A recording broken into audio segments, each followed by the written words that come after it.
आज का हमारा टॉपिक है ऑपरेटर्स जो हमने पिछली बार टोकन्स में भी पढ़े थे। तो टोकन्स में हमारे जो ऑपरेटर्स है हमने कहा था कि एक टाइप का टोकन है क्योंकि ये हमारे कुछ ऑपरेशंस को परफॉर्म करने में हेल्प करता है क्योंकि बिना किसी ऑपरेटर के आप कोई भी ऑपरेशन परफॉर्म नहीं कर सकते किसी भी प्रोग्राम के अंदर जो भी पाइथन का प्रोग्राम हो चाहे कोई भी प्रोग्राम हो किसी भी लैंग्वेज में वहाँ ऑपरेटर्स की ज़रूरत होती है। जैसे हमें 2 नंबर का अगर एडिशन करना है तो उन एडिशन को करने के लिए भी अपने ऑपरेटर की ज़रूरत होगी। अगर हमें 2 नंबर को कंपेयर करना है कि कौन-सा बड़ा है, कौन-सा छोटा है, तब भी हमें एक ऑपरेटर की ज़रूरत पड़ेगी। तो इसके लिए हम कुछ टाइप्स के ऑपरेटर पढ़ते हैं, वो हमारे टाइप्स हैं ये। पहला है हमारा बाइनरी ऑपरेटर, दूसरा है यूनिरी ऑपरेटर, तीसरा अरिथमेटिक, फिर रिलेशनल, फिर arithmetic assignment, shift operator, bitwise operator, identity, logical और मेंबरशिप ऑपरेटर। तो ये कुछ हमारे टाइप्स के ऑपरेटर हैं जिन्हें हमें पढ़ना है आज। तो किस तरीके से ये ऑपरेटर काम करते हैं और इतने सारे ऑपरेटर्स जो हैं उनका यूसेज क्या है कि कहाँ हम कौन-सा ऑपरेटर कब यूज़ करेंगे और कैसे यूज़ करेंगे। तो सबसे पहले आ जाएगा हमारा बाइनरी ऑपरेटर और यूनिरी ऑपरेटर। मैंने आपको लास्ट क्लास में बताया था ऑपरेंड और ऑपरेटर। तो ये ऑपरेंड और ऑपरेटर के थ्रू ही हम बाइनरी और यूनिरी ऑपरेटर में डिफरेंस बता सकते हैं। बाइनरी का मतलब होता है टू इट हैज़ टू और मोर ऑपरेंड एंड ऑपरेटर। मतलब ये है इसमें 2 या 2 से ज़्यादा ऑपरेंड और ऑपरेटर हो सकते हैं। जैसे कि एग्ज़ाम्पल है a+b, c-b+e। जो हम नॉर्मल कैलकुलेशंस करते हैं, अगर हम मैथ्स का भी कोई सम करते हैं, उसमें भी हम ऐसी कैलकुलेशंस लिखते हैं, तो ये हमारी क्या हो जाती है बाइनरी ऑपरेटर। इस तरीके से आप बाइनरी ऑपरेटर का यूज़ करते हो। और यूनिरी ऑपरेटर वो होते हैं जहाँ पे ओनली 1 ऑपरेंड एंड 1 ऑपरेटर होता है। जहाँ पे सिर्फ़ एक ही ऑपरेंड होगा और एक ही ऑपरेटर होगा, वो आपका यूनिरी होता है। यूनिरी मतलब कि यूनिक, या कुछ भी कह सकते हो सिंगल। तो इस वज़ह से हमारा क्या है ये, एक सिंगल ऑपरेंड और सिंगल ऑपरेटर है। बाइनरी में क्या है हमारा मोर देन 2 और मोर ऑपरेंड और ऑपरेटर। तो ये हमारे क्या हो जाते हैं बाइनरी, यूनिरी ऑपरेटर। ये हमारे वैसे तो अरिथमेटिक ऑपरेटर के टाइप्स हैं एक तरीके से। मतलब उसके अंदर अगर देखें तो 2 तरीके के होते हैं हमारे बाइनरी और यूनिरी ऑपरेटर। अब हम अपनी अगली स्लाइड पे आते हैं। ये हमारे अरिथमेटिक ऑपरेटर हैं। अरिथमेटिक ऑपरेटर हमारे डिफरेंट टाइप्स के होते हैं, जैसे कि कुछ तो आपको पता होंगे, कुछ यहाँ नए हैं। जैसे कि प्लस, माइनस जैसे एडिशन, सब्ट्रैक्शन, मल्टीप्लिकेशन के लिए हम स्टार या एस्टेरिस्क का साइन यूज़ करते हैं, डिवीज़न, फ्लोर डिवीज़न, पावर और मॉड्यूलस। पावर के लिए हम डबल स्टार का यूज़ करते हैं और 2 आपके लिए नए हो गए, फ्लोर डिवीज़न और मॉड्यूलस। ये जो है हमारे एक तरीके की जो हम डिवीज़न करते हैं उन्हीं के टाइप्स हैं, बट ये डिफरेंट डिफरेंट आउटपुट देते हैं। अभी मैं आपको बताती हूँ कैसे। अगर मैंने लिखा 5 डिवाइडेड बाय 2, ठीक है? 5 डिवाइडेड बाय 2 इसका क्या आउटपुट आएगा? 5 फ्लोर डिवीज़न बाय 2 इसका आउटपुट क्या आएगा? और 5 मॉड ऑफ 2 इसका क्या आउटपुट आएगा? ठीक है? तो इनके हम आउटपुट लिखेंगे। जब भी हम 5 से डिवाइड करेंगे, 5 को डिवाइड करेंगे 2 से, तो वो 2.5 देगा आपको आंसर। और जब फ्लोर डिवीज़न करेंगे तो वो 2.5 को 2 में कन्वर्ट कर देगा, मतलब कि फ्लोर में ले जाएगा, नीचे ले जाएगा उसे, उसका पॉइंट हटा देगा। और यहाँ पे जब हम डिवाइड करेंगे 5 को 2 से, तो जो रिमाइंडर होगा, वो आउटपुट आएगा। तो रिमाइंडर इसमें 1 है हमारा। जब आप 5 को डिवाइड करोगे तो 5 2 पे करोगे तो 4 आएगा, 4 से करोगे तो 1 आ जाएगा आपका रिमाइंडर।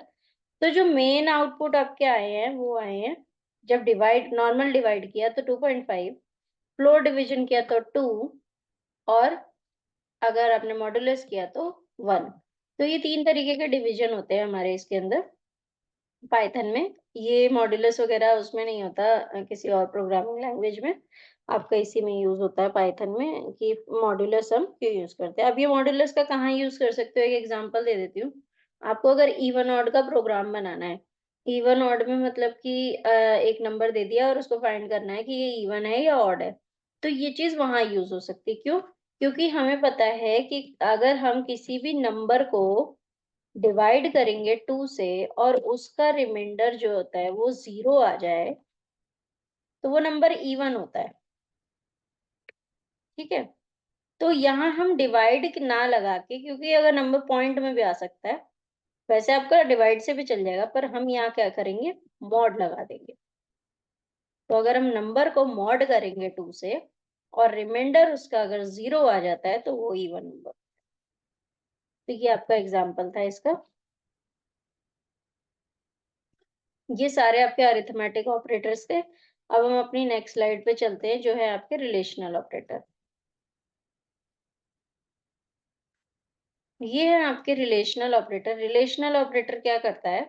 आपके डिफरेंट टाइप के रिलेशनल ऑपरेटर है, जैसे greater than, less than, greater than equal, less than equal, comparison operator, not equals to. अब ये मैंने 0 और 1 लिखा है, मतलब ये है कि अगर मेरी कंडीशन मैच करेगी, कंडीशन क्या है वो बताऊंगी आगे, तो हम 1 लिखेंगे, और अगर कंडीशन मैच नहीं करेगी तो हम 0 लिखेंगे। तो हमारे पास 2 लिस्ट दी है, मतलब ये कह सकते हैं एक टेबल है, उसके अंदर 2 कॉलम दिए हैं, जिसमें A की वैल्यू 2, 4, 7 और 3 है, और B की वैल्यू 6, 4, 3 और 8 है। उसके बाद हमें कुछ ये कंपैरिजंस करने के लिए बोला हुआ है, ठीक है? तो अब ये जो मैंने बोला था कि कंडीशन मैच होगी, नहीं होगी, उसके लिए मैं थोड़ा-सा क्लियर करती हूँ यहाँ पे। हम पहला करते हैं, हमारा A 2 है, B 6 है। उसने बोला A ग्रेटर देन B। क्या A ग्रेटर है B से? मतलब क्या A बड़ा है B से? नहीं है ना, इसलिए हम 0 लिखेंगे। मतलब है, अगर वो कंडीशन सही है, तो हम 1 लिखेंगे, नहीं तो नहीं लिखेंगे, 0 लिखेंगे। अगला देखते हैं, क्या B ग्रेटर है A से? हाँ, तो B ग्रेटर है A से, क्योंकि 6 ग्रेटर देन 2 है। उसके बाद बोला है A is greater equal to B। चलो कोई बात नहीं है, A बड़ा नहीं है B से, क्या पता A इक्वल हो सकता है, तो वो भी नहीं है, इसलिए 0। ऐसे ही B greater than equals to A, तो इसमें तो कंडीशन ट्रू ही हो जाएगी, क्योंकि B तो बड़ा ही है, इक्वल हो चाहे ना हो। अब A डबल इक्वल्स टू, मतलब कंपैरिजन ऑपरेटर, ये क्या A और B इक्वल है? नहीं है। क्या A और B इक्वल नहीं है? तो उस केस में 1 आ जाएगा। यहाँ 0, यहाँ 1। एक और देख लेते हैं, यहाँ जैसे इक्वल है, ये 4 और 4 है। क्या A बड़ा है B से? नहीं है, तो 0। क्या B बड़ा है A से? यहाँ पे ये गलत लिखा हुआ है, यहाँ पे 0 आएगा। मैं इसको क्रॉस कर देती हूँ, क्योंकि ये पहले से लिखा हुआ है, ये गलत था। यहाँ 0 आएगा आपका, ठीक है? उसके बाद हम ले लेते हैं आगे का। क्या A बड़ा या इक्वल है? तो A बड़ा तो नहीं है, लेकिन इक्वल ज़रूर है B से, ठीक है? ऐसे ही B greater than equals to A, तो B ग्रेटर तो नहीं है, लेकिन इक्वल है। ऐसी क्या यहाँ पे A इक्वल्स टू B है? हाँ, है। क्या A B के इक्वल नहीं है? नहीं, तो 0 आ जाएगा यहाँ। इस तरीके से आप बाकी भी देख सकते हो, 7, 3, 3, 8, मैंने 3-4 इसमें एग्ज़ाम्पल दे रखे हैं। तो ये आपके क्या हो जाते हैं, रिलेशनल ऑपरेटर हो जाते हैं। इस तरीके से ये रिलेशनल ऑपरेटर आपका काम करता है। ये आपको बहुत जगह पर, जब आप इफ एल्स की कंडीशन लगाओगे, लूप लगाओगे, तो आपको बहुत ज़रूरत पड़ेगी इन सब की। तो हम अब अगले ऑपरेटर पे आ जाते हैं हमारे। ये है हमारा अरिथमेटिक असाइनमेंट ऑपरेटर,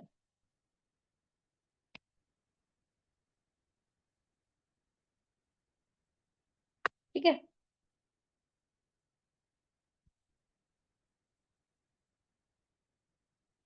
तो अरिथमेटिक असाइनमेंट ऑपरेटर कैसे काम करता है? अरिथमेटिक असाइनमेंट ऑपरेटर हमारा इस तरीके से काम करता है कि जो हमारे अरिथमेटिक ऑपरेटर्स होते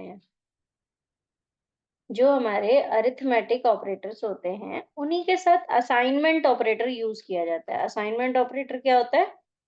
जो कि आपको इक्वल्स टू का मतलब बताता है। असाइन करना, किसी चीज को असाइन करने का मतलब होता है असाइनमेंट ऑपरेटर यहाँ पे। तो ये मैंने यहाँ ऑपरेटर लिखा हुआ है, इसे यूज कैसे करते हैं? इसकी नॉर्मल फॉर्म ये है, a equals to a plus B. तो मतलब क्या है, अगर मैं एक एग्जांपल दूं, मैंने ये कह दिया कि अगर a 2 है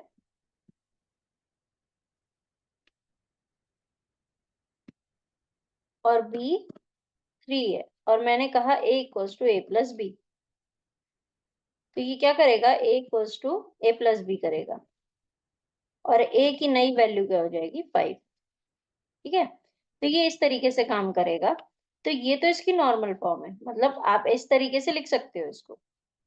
जब भी आपको अपने किसी वेरिएबल की वैल्यू चेंज करनी है और आप नया वेरिएबल नहीं यूज करना चाह रहे हो उसकी जगह, और आप चाहते हो उसमें इंक्रीमेंट हो या फिर कोई भी चीज उसमें चेंजेस जो हो, मतलब उसी वेरिएबल के अंदर हो, किसी और में ना हो, ये लूप में आपका काम करता है।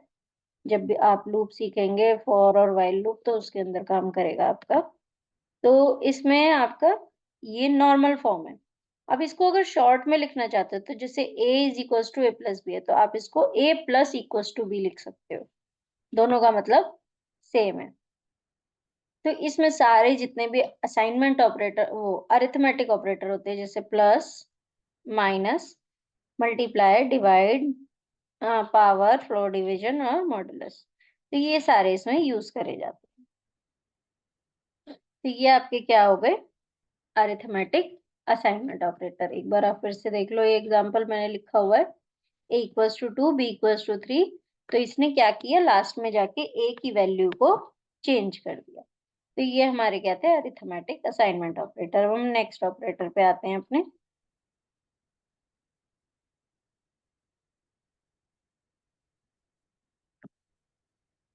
ये तो हमने रिलेशनल ऑपरेटर कर ही लिया है। ये एक एग्जांपल और है, वैसे तो वही है, सेम है, इसमें वैल्यूज सेम ही लिखी हुई है।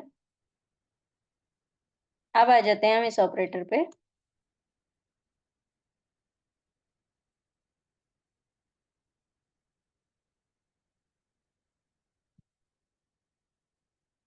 ठीक है, ये हमारा क्या है, ये हमारा है मेंबरशिप ऑपरेटर। मेंबरशिप ऑपरेटर दो होते हैं, इन और नॉट इन। ये इन और नॉट इन क्या करते हैं, ये इन और नॉट इन आपके एग्जिस्टेंस को चेक कराते हैं। जैसे कि मैंने कहा, मेरे पास एक लिस्ट है, ठीक है, मैंने कहा 1 5 6 7 8 और 9, मैंने, और इसको मैंने एक वेरिएबल में स्टोर करा दिया। ये कैसे कर रहे हैं ये भी मैं बाद में बताऊंगी, जब हम आगे की क्लास करेंगे तो।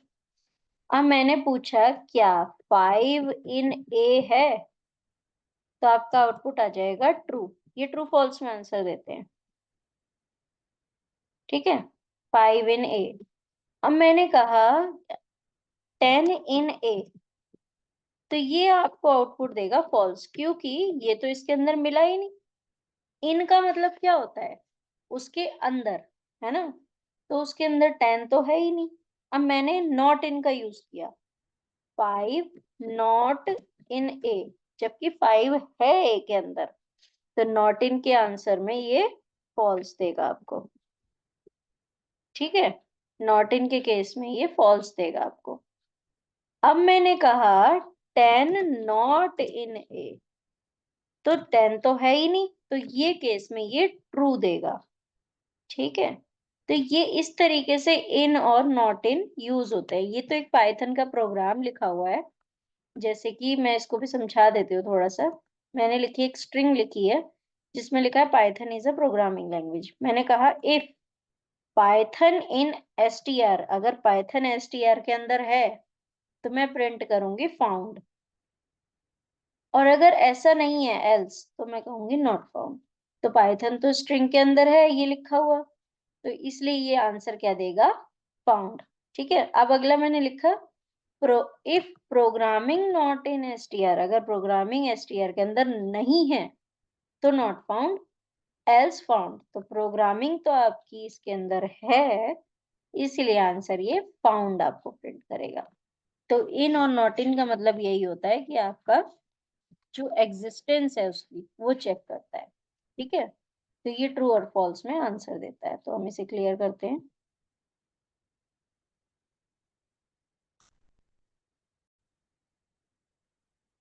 तो अभी हमारा अगला ऑपरेटर है जिसमें हम देखेंगे आइडेंटिटी ऑपरेटर और लॉजिकल ऑपरेटर को लास्ट ऑपरेटर से हमारे।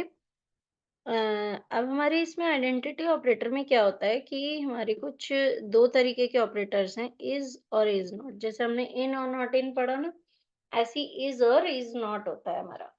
तो इज़ और इज़ नॉट क्या करता है, ये बताता है कि क्या ये चीज़ वो है जो हम पूछना चाह रहे हैं। इन और नॉट इन तो क्या कर रहा था, एग्ज़िस्टेंस बता रहा था कि उसकी वो चीज़ जो हम ढूँढना चाह रहे हैं उसके अंदर वो है या नहीं है। तो इस तरीके से आइडेंटिटी ऑपरेटर बताता है इज़ और इज़ नॉट। अगर मैंने ये कहा, जैसे मैं एक एग्ज़ाम्पल दे रही हूँ यहाँ पे, मैंने कहा ए जो है वो 3 है, बी जो है वो 4 है। अब मैंने कहा ए इज़ बी, मैं कुछ कंडीशंस लिख रही हूँ। B is A is not B is not A, ठीक है? और एक कंडीशन मैं ऐसे लिख रही हूँ, मतलब एक इसके लिए और एक इसके लिए। ए में मैंने 4 दिया और बी में भी मैंने 4 दिया, ठीक है? तो 2 एग्ज़ाम्पल से पता चल जाएगा हमारा। जैसे पहला वाला है ए 3 और बी 4 वाला, ये वाला ए 3 और बी 4। अब इसमें हम चेक करेंगे कि क्या सही है, क्या गलत है। तो मैं यहाँ लिख रही हूँ इसके आगे, ए इज़ बी, क्या ए बी है? तो ए और बी, ए तो बी हो ही नहीं सकता क्योंकि ए 3 है, बी 4 है, तो ये आंसर फॉल्स देगा। अब कह रहा है क्या ए इज़ बी है? तो क्या 4 3 हो सकता है? नहीं हो सकता, है ना? अभी अगली कंडीशन में भी आएगा कि क्या है, क्या नहीं है। ए इज़ नॉट बी, क्या 3 4 नहीं है? तो ये ट्रू है, ठीक है? A is not B is not A, तो बी जो है वो ए नहीं है, तो ट्रू हो गया। ये फर्स्ट वाले के लिए था। अब हम सेकंड वाले के लिए करते हैं जो कि ए 4 और बी 4 है। इसके लिए करेंगे हम, क्या ए बी है? A is B, yes, true आ जाएगा। क्या बी इज़ ए है? ट्रू आ जाएगा। या ए इज़ नॉट बी, क्या ए बी नहीं है? तो गलत है ये, क्योंकि ए और बी है। क्योंकि दोनों सेम है, तो ए बी हो सकता है, बी ए हो सकता है। A B is not A, तो ये भी फॉल्स हो गया आपका। तो अब आपको समझ में आया होगा कि कैसे आपकी कंडीशन ट्रू और फॉल्स हो रही है। तो ये आपके क्या थे, आइडेंटिटी ऑपरेटर। और अब हम आ जाते हैं अपने लास्ट ऑपरेटर पे जो कि है हमारे लॉजिकल ऑपरेटर। लॉजिकल ऑपरेटर है आपके एंड और नॉट। और इसको हम सिंपल एग्जांपल से समझेंगे, एंड और नॉट को। पहले तो यहाँ जो डेफिनेशन मैंने लिखी है वो बताती हूँ। एंड क्या कहता है कि अगर मैंने 2 कंडीशन दी है, एंड में वैसे भी आपके पास 2 कंडीशन होंगी या 2 से ज़्यादा कंडीशंस होंगी। तो अगर 2 कंडीशंस है या 2 से ज़्यादा कंडीशन है, सबका ट्रू होना ज़रूरी है, आगे बढ़ने के लिए, ठीक है? और और क्या कहता है कि इसमें इसमें भी 2 कंडीशन होती है मिनिमम। दोनों में से कोई एक भी कंडीशन अगर फुलफिल हो जाती है, तो मैं आगे बढ़ जाऊँगा। और ये कहता है, और नॉट ये कहता है कि जो कंडीशन मुझे दी गई है, वो कंडीशन नहीं होनी चाहिए, उसके अलावा कुछ भी होगा, तो मैं काम कर लूँगा, ठीक है? तो इसका एक एग्ज़ाम्पल मैं दे रही हूँ, नीचे हमें दिया हुआ है। पहला है एंड का, if A is less than 10 and A is greater than 5। इसका मतलब क्या है कि ए 5 से बड़ा और 10 से छोटा अगर होगा, तो गुड प्रिंट होगा, ठीक है? तो इसका मतलब ये है कि इन दोनों के बीच का हो गया। एंड का मतलब हो गया ये दोनों कंडीशन ट्रू होनी चाहिए, ठीक है? मान लो कि 4 दे दिया, तो 4 तो 10 से तो छोटा है, लेकिन 5 से तो बड़ा नहीं है ना, तो इसीलिए गुड प्रिंट नहीं होगा वहाँ पे। तो इसमें क्या रेंज आ जाएगी, 6, 7, 8, 9। तो इनके अलावा कोई भी नंबर होगा तो गुड प्रिंट नहीं होगा। और क्या कहता है कि या तो 10 से बड़ा हो या 20 से बड़ा हो, दोनों में से कुछ भी होगा, तो मैं गुड प्रिंट कर दूँगा। और ये कहता है, अभी इसका एक और सिंपल एग्जांपल दूँगी, बहुत अच्छे से समझ में आ जाएगा। ए इज़ नॉट 10, ये भी हमने रिलेशनल ऑपरेटर में पढ़ा था, ठीक है? तो ये क्या कहता है कि ए 10 नहीं होना चाहिए, उसके अलावा कुछ भी होगा तो मैं गुड प्रिंट कर दूँगा, ठीक है? तो अब मैं एंड और का एक एग्जांपल देती हूँ। जैसे हमारा क्वेश्चन पेपर होता है, क्वेश्चन पेपर में क्या होता है, हमें एक क्वेश्चन दिया होता है जिसमें चॉइस होती है। डू पार्ट ए और बी, मैं यहाँ लिख देती हूँ। जैसे उसमें क्या होता है, डू पार्ट ए और बी, और कहा जाता है do part A and B both, ठीक है?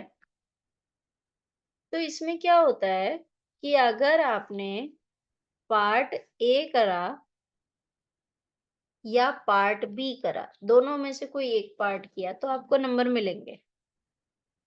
लेकिन अगर दोनों ही नहीं किए तो नंबर कट जाएंगे। ये और का है, तो समझ गए कि और क्या कहता है कि मुझे दोनों में से एक चीज तो चाहिए ही चाहिए, चाहे ए ट्रू हो चाहे बी ट्रू हो। ये नहीं हो कि है ना, मतलब दोनों ही आपकी कंडीशन ना हो, ठीक है? और अब ये क्या कहता है, एंड मुझे पार्ट ए भी चाहिए, मुझे पार्ट बी भी चाहिए। जब आप दोनों पार्ट करोगे तब जाके आपको पूरे नंबर मिलेंगे क्वेश्चन में। लेकिन अगर आप सिर्फ पार्ट ए करोगे तो आपको सिर्फ पार्ट ए के नंबर मिलेंगे, और सिर्फ पार्ट बी करोगे तो सिर्फ पार्ट बी के नंबर मिलेंगे। इसीलिए एंड क्या कहता है कि दोनों का करना जरूरी है पूरे नंबर लेने के लिए। तो ये एग्जाम्पल होता है आपका। तो ये आपके सारे ऑपरेटर्स थे जो हमने आज पढ़े हैं।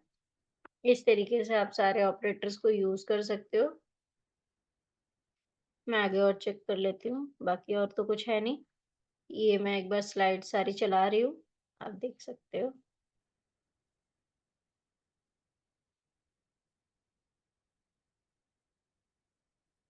ठीक है, तो ये सब हमारी स्लाइड्स हैं। आप इनको दोबारा से रीप्ले करके अपनी वीडियो को दोबारा से देख सकते हो, बार बार देख सकते हो। जितने भी और जिस भी ऑपरेटर में कोई भी डाउट होता है तो आप मुझसे पूछ सकते हो मैसेज करके उसमें, ठीक है?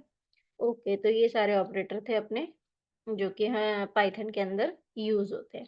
अगली क्लास में हम डाटा टाइप्स के बारे में बात करेंगे जो कि हमारे पाइथन के अंदर यूज होते हैं। कितने टाइप ऑफ डेटा टाइप्स हैं, कैसे आप उसे यूज करते हो, और कैसे आप उसे डिफाइन करते हो कि वो किस तरीके का डेटा टाइप है और कहाँ आपका यूज होगा। और एक हम वीडियो जो आएगी वो आएगी इंडेक्सिंग और स्लाइसिंग की। इंडेक्सिंग और स्लाइसिंग कैसे करते हैं, पहले हम डेटा टाइप्स पढ़ेंगे। डेटा टाइप्स पढ़ने के बाद पहले इंट्रोडक्शन आएगा आपके पास डेटा टाइप्स का, उसके बाद ही आपके पास इंडेक्सिंग स्लाइसिंग आएगा। फिर हम उसके बाद जो आपके डेटा टाइप्स हैं उन्हें डेप्थ में पढ़ेंगे कि कैसे कैसे उनको यूज कर सकते हैं, प्रोग्राम्स में कैसे यूज करेंगे, ठीक है? तो ये आपके ऑपरेटर की वीडियो है, इसे आप रिप्ले करके देख सकते हैं।